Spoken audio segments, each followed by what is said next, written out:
Hello and welcome to today's episode of the Jacksonville Jaguars Insider Podcast. My name is John Shipley. I am your host and beat reporter, and I have been your beat reporter covering the Jacksonville Jaguars for On SI every single day since August 2019, and we are continuing to move forward through yet another season together. As always, you can find our 100% free, 24/7, boots on the ground Jacksonville Jaguars content when you follow us on social media such as Facebook or Twitter at Jaguars on SI. You can also find us at www.si.com/NFL/Jaguars. All right, folks, welcome to today's episode of the Jacksonville Jaguars Insider Podcast. My name is John Shipley. I am your host and beat reporter, and today we are talking about a report that came out on Saturday from The Athletic's Diana Russini.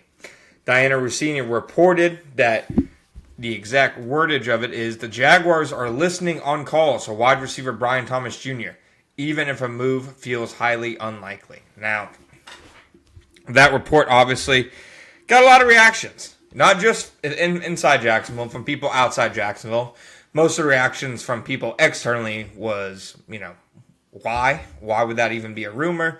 Why would the Jaguars trade Brian Thomas Jr.? I think that, obviously, the first thing you have to consider is this is silly season. It is the trade deadline. What I will say is I'm not going to discount the notion of a possibility of the Jaguars getting called or even of a potential Brian Thomas Jr. trade. I'm not reporting I think they're going to trade him or that they're shopping him. I'm just saying factually this regime did not bring him in. They didn't draft him.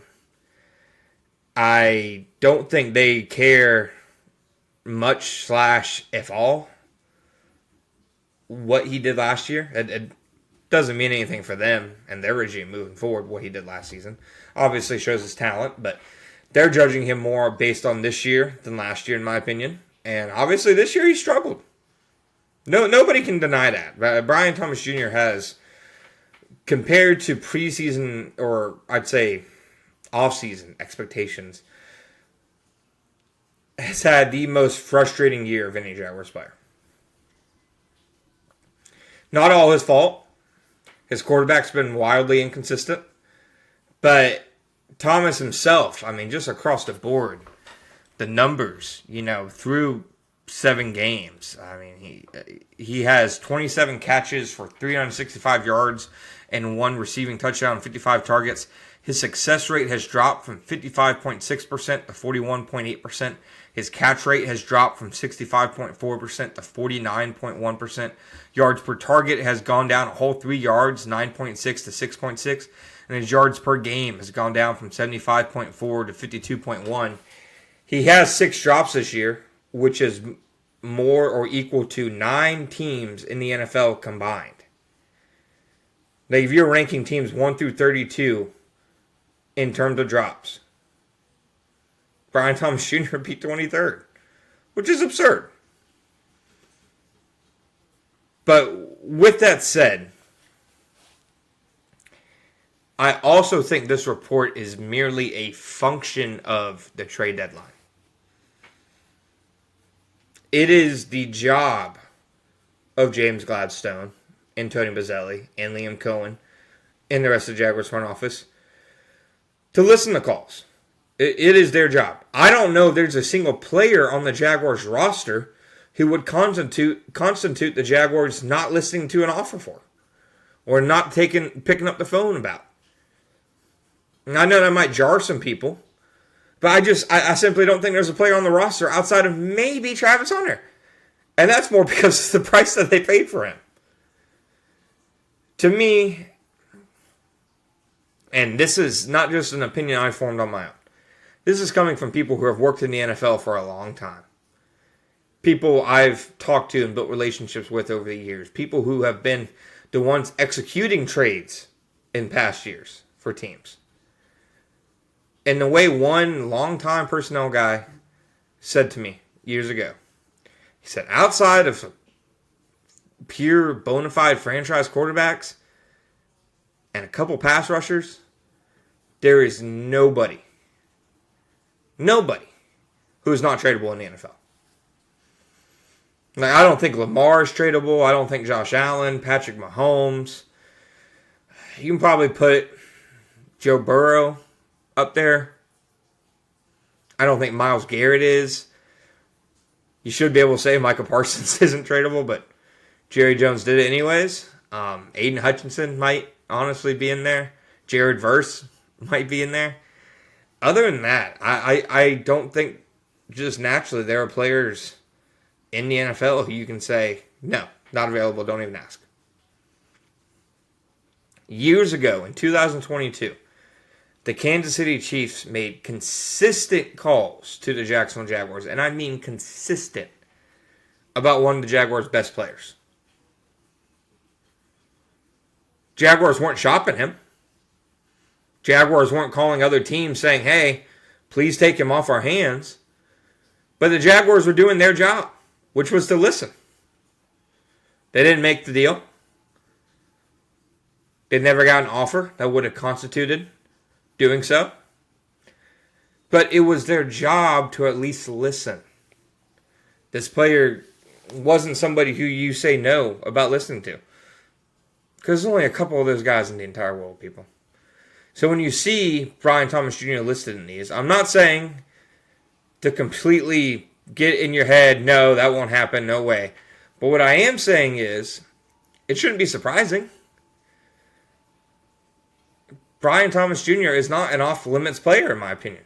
There's only so many players in the NFL who are. And the Jaguars, if they have any of them, is a rookie, and it's purely because they traded so much away to get him. Otherwise, and I'm including Trevor Lawrence in that. I don't think Trevor Lawrence is off limits in trade calls. So, ultimately, I don't expect them to trade Brian Thomas Jr., obviously. I mean, the receiver room, as is struggling enough right now. Making the room worse, even if the guy is having some issues, doesn't make much sense to me. But I also don't think it's a case of automatically saying, one, that this report is false, or even two, automatically saying that the Jaguars are trying to separate themselves and divorce themselves from Brian Thomas Jr. I don't think either one of those is true. I think it's the trade deadline. The trade deadline is silly season, people. It gets outrageous, the things that you hear. And the things that teams call about. Because once again, it is their job to make these calls. The job of a general manager isn't to just sit on his hands and wait for the perfect deal to come to him. It's to be out there making the calls. It's to be out there listening when calls come in. So if James Gladstone was getting a call from a team inquiring about Brian Thomas Jr. and hangs up the phone and says, no, we're not doing that, frankly, I think that'd be a mistake. And that's not me saying the Jaguars should be trying to trade Brian Thomas Jr. or shopping him. I wouldn't do it. But what I am saying is it is the role and responsibility of a general manager to be involved in these kind of talks. If every single player who teams called about was reported on, it'd be absolutely bonkers, people.